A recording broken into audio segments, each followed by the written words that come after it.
Donc tout de suite, c'est l'heure de votre décryptage avec votre invité du jour dans Paris Direct. Bonjour Victoria Fontan. Bonjour. Vous êtes vice-présidente de l'université américaine de Kaboul. Vous étiez en Afghanistan il y a encore peu. Vous venez tout juste d'ailleurs de revenir en France. Vous avez d'ailleurs vécu ces évacuations difficiles. Vous avez été l'une des premières concernées. Est-ce que vous pouvez nous raconter votre parcours? Comment s'est déroulée votre évacuation? Oui, bonsoir. Eh bien, bonjour. Écoutez, j'ai réussi à rallier l'aéroport vendredi midi par une porte d'accès qui n'était pas les portes d'accès habituelles, donc qui a été vraiment ouverte spécialement pour nous par l'armée anglaise. Et donc, nous avons réussi à pénétrer dans l'aéroport du côté militaire, du côté anglais militaire de cet aéroport. Donc l'entrée n'a pas été si compliquée que ça, mais nous avons dû laisser nos étudiants afghans derrière nous. Fort heureusement, ils sont maintenant dans un avion pour le Qatar. Et puis de là, nous avons rejoint le côté français de l'aéroport en passant vraiment des endroits dans des conditions où les gens étaient là laissés pour compte en attendant de prendre leur avion dans des conditions déplorables. Et nous sommes arrivés du côté français et là nous avons été pris en charge tout de suite par la cellule de crise du Quai d'Orsay. Et pas seulement des Français, donc j'étais la seule Française, j'avais 3 autres collègues avec moi et puis des Afghans, des militants des droits de l'homme, des journalistes, des gens en danger qui avaient été récupérés par l'ambassade de France dans différents endroits de Kaboul.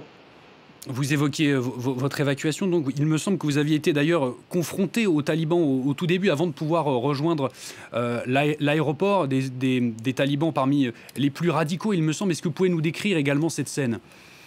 Oui, alors en fait, nous avons donc Kaboul est tombé le 15 août. Je dirais le 15 août au soir, le compound dans lequel j'étais réfugiée à 10 km de l'aéroport a été attaqué par les talibans qui ont pris possession, et qui nous ont en fait encerclés. Et à partir du 17 août au matin, nous étions assignés à résidence, donc empêchés de sortir sous peine d'être arrêtés. Et donc des négociations s'en sont suivies.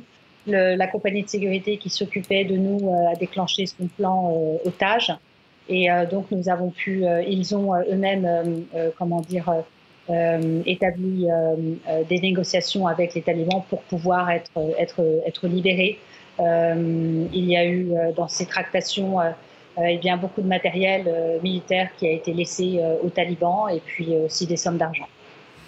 Vous l'avez aussi rapidement évoqué, vous avez travaillé à l'exfiltration de vos étudiants, puisque vous enseignez du coup en Afghanistan vers les pays voisins. Vous l'avez évoqué d'un mot, mais est-ce qu'on peut revenir là-dessus? Est-ce qu'ils ont réussi?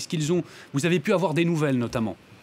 Écoutez, on avait, bien sûr, je viens d'avoir des nouvelles. Alors pour l'instant, les chiffres ne sont pas au rendez-vous. Nous parlons de quelques dizaines d'étudiants qui ont réussi à partir dans différents endroits, donc de pays aux alentours.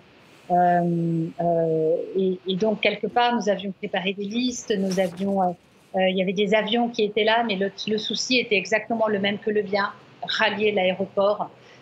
Donc, nous avons réussi à utiliser d'autres façons pour eux de rallier l'aéroport et de ne pas se mettre en danger au portail. Mais malheureusement, pour l'instant, très peu d'entre eux ont même réussi à faire partie de ce dispositif. Donc, nous espérons que dans les jours à venir, avoir plus d'étudiants qui pourront quitter le pays.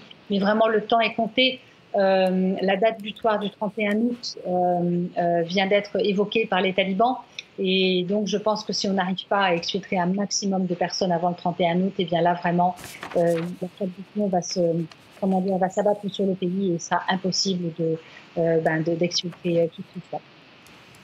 Oui, situation très, très difficile, on l'a bien compris. Comment peut se dénouer la situation à l'aéroport? Vous avez pu assister au chaos, lui qui était à l'œuvre déjà. Beaucoup d'Afghans sont donc pris en étau d'un côté entre les talibans qui donc encerclent l'aéroport et les forces occidentales qui, elles, sont dans cet aéroport. Comment peut se dénouer cette situation et est-ce qu'un maximum d'Afghans qui le souhaitent pourront quitter le pays? Écoutez, c'est très complexe et c'est très contradictoire parce que lorsque nous étions dans l'aéroport, nous entendions des coups de feu. Nous avons entendu des coups de feu toute la journée.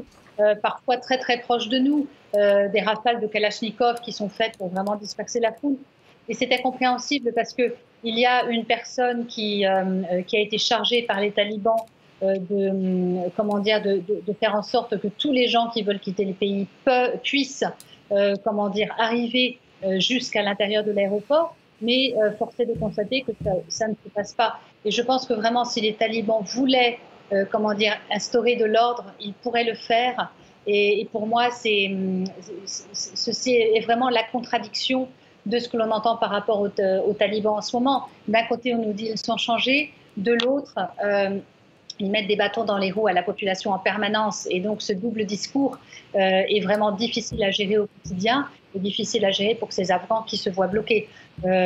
Tous les témoignages que j'ai sont d'Afghans qui n'arrivent pas à passer ces barrages. Donc, fatalement, le bas blesse et du côté taliban et aussi du côté américain, parce que lorsque nous sommes arrivés donc à ce portail l'autre jour, nous avons attendu plus d'1 heure et demie avant que l'on nous ouvre, alors qu'il y avait déjà l'autorisation. Donc, quelque part, il y a un manque de coordination des deux côtés et évidemment, la population se retrouve face à des tirs et parfois, se retrouve elle-même la victime de ces tirs. Donc, il y a eu, chaque jour maintenant, il y a des morts. Vous avez évoqué rapidement ce double discours, d'une certaine manière, des talibans qui font mine de vouloir garantir des droits. Je voulais évoquer avec vous le cas des femmes, notamment. Les talibans affirment vouloir garantir leurs droits. Pourtant, on imagine que derrière le discours, la réalité est bien différente. Qu'est-ce que vous avez pu vous constater sur place ? Écoutez, beaucoup d'intimidation.